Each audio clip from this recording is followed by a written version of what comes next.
तिथे आज अनेक जे सगळे नवनिर्वाचित सगळे जे आमदार आहेत त्यापैकी ज्येष्ठतेनुसार अनेक जण आज आमदारकीची शपथ सुद्धा घेणार आहेत. कॅमेरामन नितीन खरासह मी रुपाली बडवे, साम टीव्ही, मुंबई.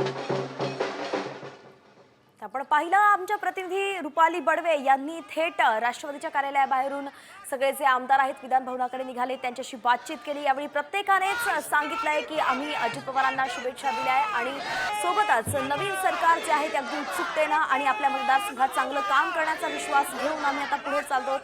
अशा प्रकारे आपण पाहतो की सगळ्यांनीच याबद्दल विश्वास व्यक्त केलाय.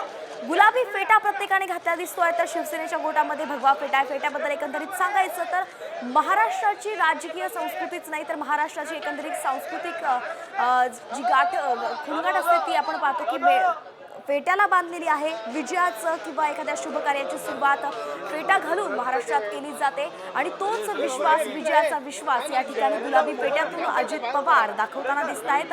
त्यांच्यासोबत आपण पाहतोय की सुनील तटकरे सुद्धा आहेत, भुजबळ सुद्धा आहेत, अनेक ज्येष्ठ नेते आज राष्ट्रवादीचे निघाले, तर महिला आमदार सुद्धा या ठिकाणी आपल्याला दिसत आहेत. सना मलिक सुद्धा आपण या ठिकाणी पाहतोय आणि ह्या सगळे आमदार जे आहेत ते एकत्र आता विधान भवनात दाखल होत आहेत.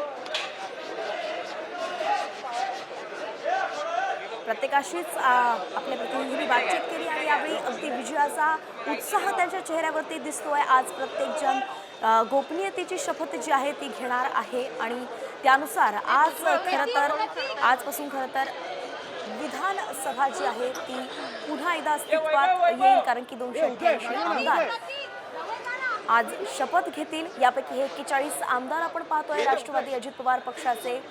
गुलाबी असं सगळं वातावरण झालेलं आहे आणि यात सांगायचं तर 8 आमदार जे आहेत ते अगदी पहिल्यांदाच राष्ट्रवादीच्या गोटातून निवडून आले आहेत आणि तेही विधान भवनात दाखल होत आहेत. त्यांच्याशी बातचीत केल्यावरती त्यांनी सांगितलं की अजित पवारांनी केवळ चांगलं काम करण्याचंच त्यांना मार्गदर्शन केलं आहे आणि उत्सुक आहेत सगळेजण विधान भवनात जाण्यासाठी. आपण पाहतोय भुजबळ हे जे आहेत ते शिवाजी महाराजांच्या प्रतिमेसमोर सध्या उभे असलेले आपल्याला पाहायला मिळत आहेत.